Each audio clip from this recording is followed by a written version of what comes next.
Selamat pagi, salam sejahtera. Isu hangat pagi ini, adun BN di Melaka digesa, buktikan tiada krisis jawatan Ketua Menteri. Adun air keruh KKCI menggesa ke semua 20 adun BN di Melaka menyatakan sama ada mereka masih menyokong Sulaiman Mat Ali susulan dakwaan terdapat usaha menggulingkan Ketua Menteri Melaka itu. Pertengkaran dalaman UMNO Melaka bukan rahsia kepada rakyat Melaka dan jawatan Ketua Menteri Negeri Melaka sering dikatakan dalam rebutan oleh pemimpin UMNO Melaka yang lain. Saya berpendirian bahawa rakyat Melaka berhak untuk mengetahui sama ada pentadbiran Negeri Melaka masih stabil dan BN Melaka perlu membuktikan bahawa tiada krisis jawatan Ketua Menteri Melaka seperti yang dilaporkan katanya dalam satu kenyataan hari ini. Kirk merujuk kepada laporan The Vibes yang mendakwa bahawa Sulaiman kecewa kerana keputusan utama kerajaan dibuat tanpa persetujuannya dan sedang mempertimbangkan untuk meletak jawatan. Dakwaan itu mempunyai persamaan kepada sebuah sebab kejatuhan kerajaan sebelum ini yang terdiri daripada UMNO dan Bersatu ketika itu.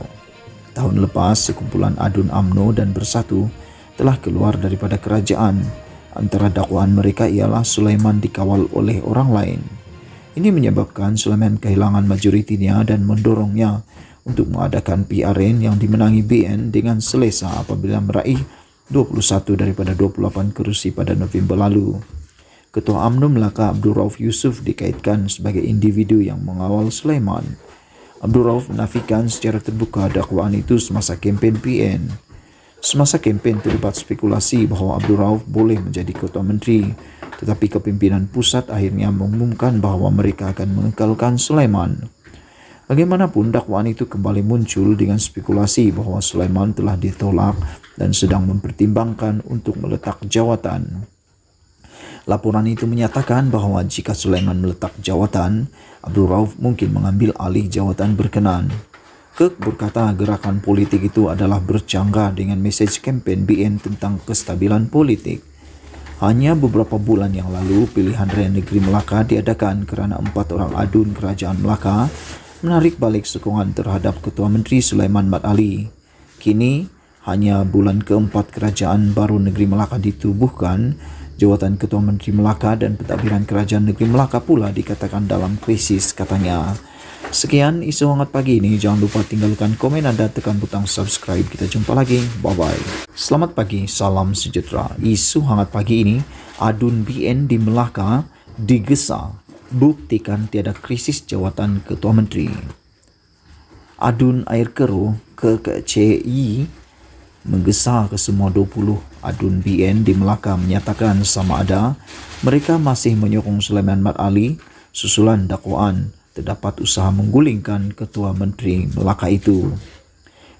Pertengkaran dalaman UMNO Melaka bukan rahsia kepada rakyat Melaka dan jawatan Ketua Menteri Negeri Melaka sering dikatakan dalam rebutan oleh pemimpin UMNO Melaka yang lain.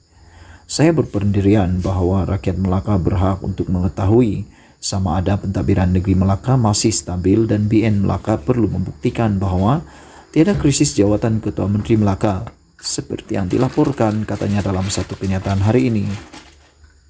Kirk merujuk kepada laporan The Vibes yang mendakwa bahawa Sulaiman kecewa kerana keputusan utama kerajaan dibuat tanpa persetujuannya dan sedang mempertimbangkan untuk meletak jawatan.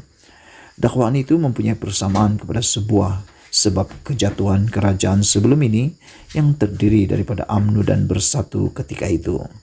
Tahun lepas, sekumpulan adun UMNO dan Bersatu telah keluar daripada kerajaan. Antara dakwaan mereka ialah Sulaiman dikawal oleh orang lain. Ini menyebabkan Sulaiman kehilangan majoritinya dan mendorongnya untuk mengadakan PRN yang dimenangi BN dengan selesa apabila meraih 21 daripada 28 kerusi pada November lalu. Ketua UMNO Melaka Abdul Rauf Yusuf dikaitkan sebagai individu yang mengawal Sulaiman. Abdul Rauf menafikan secara terbuka dakwaan itu semasa kempen PN. Semasa kempen terlibat spekulasi bahawa Abdul Rauf boleh menjadi Ketua Menteri, tetapi kepimpinan pusat akhirnya mengumumkan bahawa mereka akan mengekalkan Sulaiman. Bagaimanapun, dakwaan itu kembali muncul dengan spekulasi bahawa Sulaiman telah ditolak dan sedang mempertimbangkan untuk meletak jawatan. Laporan itu menyatakan bahwa jika Sulaiman meletak jawatan, Abdul Rauf mungkin mengambil alih jawatan berkenan. Kirk berkata gerakan politik itu adalah bercanggah dengan mesej kempen BN tentang kestabilan politik. Hanya beberapa bulan yang lalu, pilihan Raya Negeri